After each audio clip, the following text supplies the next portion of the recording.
Hi friends, welcome to Mahindra cooking channel. రైతులకి ఏ situation అయినా బాధలు తప్పట్లేదండి. అయితేనేమో అతివృష్టి లేకపోతే అనావృష్టి. అతిగా వాటర్ వస్తే ఒక బాధ, వాటర్ లేకుంటే ఒక బాధ. ఎగ్జాంపుల్ ఏం చెప్తున్నానంటే, సముద్రంలో చాలా వాటర్ ఉంటాయి కానీ గ్లాసెడు తాగడానికి కూడా పనికిరావు. రైతు జీవితం కూడా ఇలానే అయిపోయిందండి.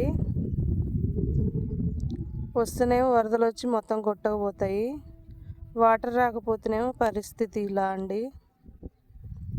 మార్పు రావాలండి.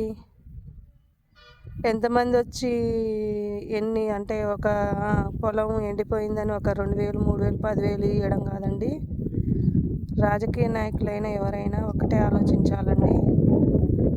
ఎక్కువ వాటర్ ఉన్న కాడ వేస్ట్ చేయకుండా ఎలా పొదుపు చేసి లేని టైంలో ఎలా రైతులకు ఉపయోగించాలి, వాటర్ ఉన్నప్పుడు దాన్ని ఎట్లా సేవ్ చేయాలి, వాటర్ లేనప్పుడు ఎలా వినియోగించాలనే ఆలోచన రావాలండి.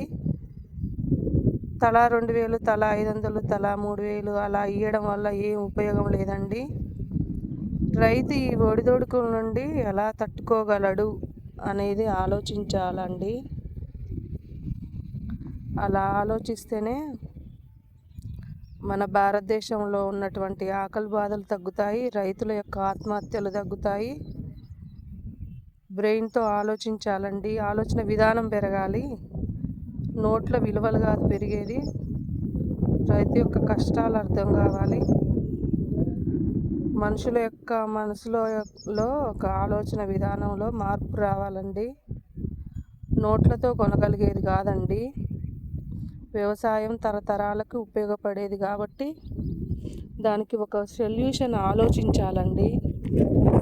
ఇవాళ ఎండిపోయిందని, వాటర్ వచ్చి కొట్టపోయిందని అమౌంట్ ఇవ్వగానే అది శాశ్వతమైన పరిష్కారం కాదు. ఒడిదొడుకులను తట్టుకోగలిగేటువంటి ఆలోచన ఇవ్వాలండి రైతులకి. నీటిని వృధా చేయకుండా లేనప్పుడు ఎలా ఉపయోగించుకోవాలి, వరదలు వచ్చినప్పుడు ఎలా వాటిని నిల్వ ఉంచుకోవాలి అనే ఆలోచన కల్పించాలండి జనాలలో, వ్యవసాయం చేసే వాళ్ళలో, ప్రతి ఒక్క మనిషిలో.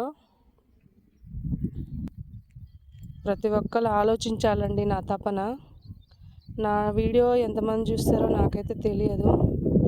చూడడానికి అంత ఆకర్షణీయంగా లేకున్నా కూడా ఈ నిజమైన మాటలు కొద్ది కాలంలోనైనా జనాలకు తెలియాలని నా తాపత్రయం. Okay friends, boy friends. నా వీడియో కనుక నచ్చినట్టయితే లైక్ చేయండి, షేర్ చేయండి, సబ్స్క్రైబ్ చేయండి ప్లీజ్ ఫ్రెండ్స్. Boy friends.